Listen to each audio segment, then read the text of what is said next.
యేసు రాజా నిన్నే ప్రార్థించెదా ప్రార్థించెదా యేసు రాజా నిన్నే ప్రార్థించెదా ప్రార్థించెదా ప్రార్థించెదా ప్రార్థించెదా ప్రార్థించెదా ప్రాణమున్నంత వరకు మహిమలో చేరే వరకు ప్రాణమున్నంత వరకు మహిమలో చేరే వరకు ప్రాణమున్నంత వరకు మహిమ చేరే వరకు నా ప్రాణమున్నంత వరకు ఈ మహిమలో చేరే వరకు. 3:20 ప్రకటన 3వ అధ్యాయము 20. ఎవడైనను నా స్వరము విని తలుపు తీసిన ఎడల నేను అతని యుద్ధకు వచ్చి అతనితో నేనును నాతో కూడా అతడును భోజనము చేయుదుము.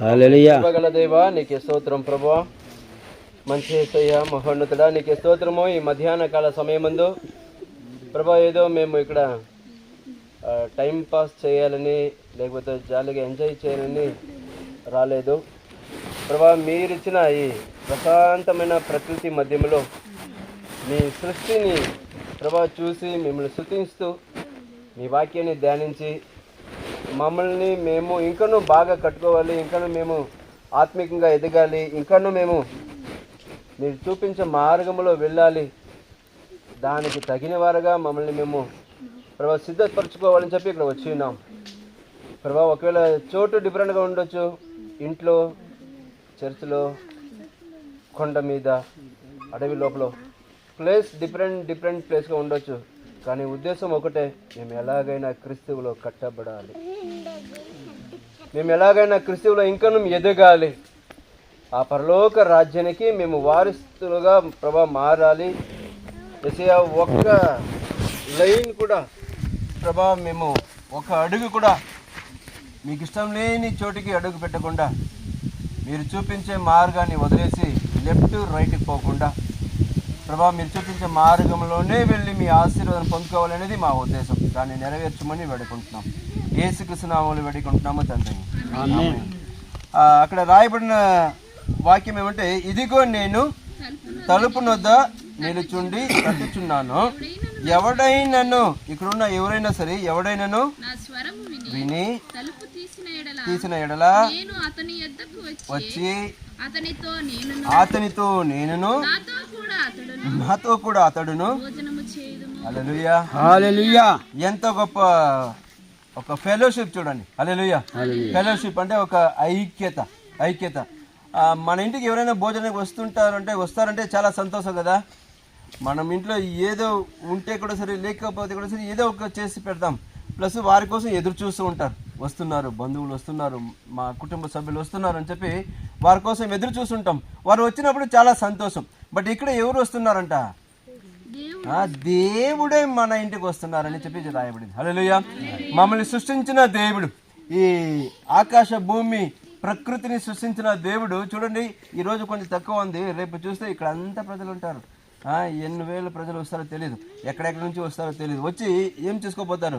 దేవుని సృష్టిని చూసి సంతోషపడిపోతారు. హల్లెలూయా.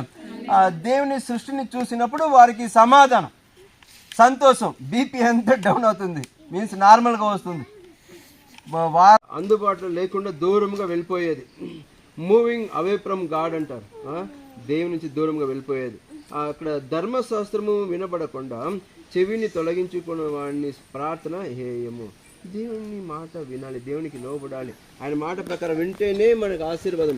లేదు అని చెప్పి ఆ దేవుని ఆజ్ఞకి మనం లోబడకపోతే, దేవుని మాట మనం వినకపోతే, మనం ఎంత ప్రార్థన చేసినా కూడా ప్రార్థన హేయము, దేవుడు వినరు. నిన్న డికే శివకుమార్ ఒక మాట అన్నాడు కావేరీ గురించి. ఆయనకి అంటే ఫుల్ ఫైటింగ్ జరుగుతూ ఉంది కావేరీ గురించి. తమిళనాడుకి కర్ణాటకకి కావేరీ ప్రాబ్లం పోతుంది కదా, నాకు నీకు అని చెప్పి గొడవ చేస్తూ ఉన్నారు. వీరు నీళ్ళు కావాలంటున్నారు. అక్కడ చూస్తే డ్యామ్లో నీళ్ళు లేదు. ఇలా పరిస్థితిలో ఏం జరిగిందంటే ఇంకేమి మీటింగ్ పెట్టి ఏదో చేయాలనుకున్నప్పుడు ఫుల్ వానము. ఎక్కడ కేరళ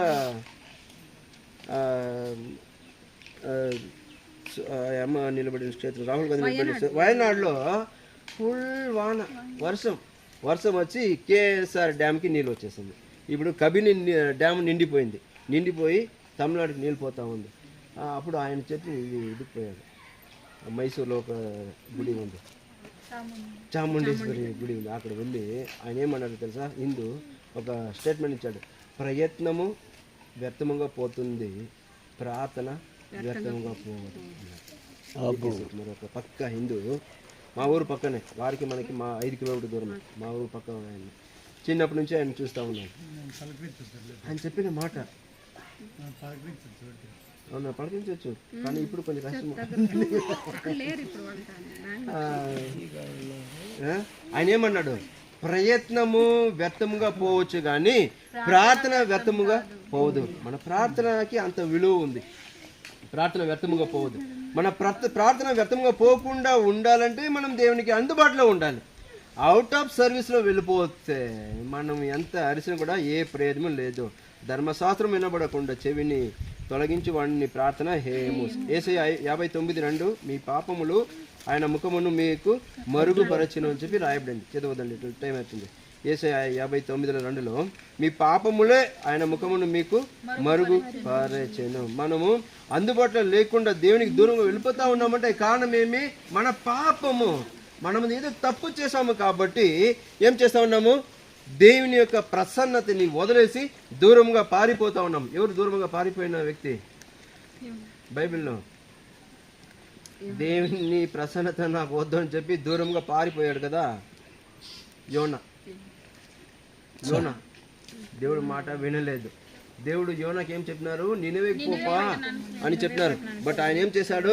ఇక్కడ ఉంటేనే కదా దేవుడు నన్ను పట్టుకుంటారు. అవుట్ ఆఫ్ కవరేజ్ ఏరియాకి వెళ్ళిపోతే, అందుబాటులో లేకుండా దూరంగా వెళ్ళిపోతే ఎలా పట్టుకుంటారు? చూస్తామని చెప్పి ఏం చేస్తాడు? తర్సీస్కి వెళ్ళిపోతాడు, పడవ ఎక్కుతాడు. పడవల పైన ఉంటే కవరేజ్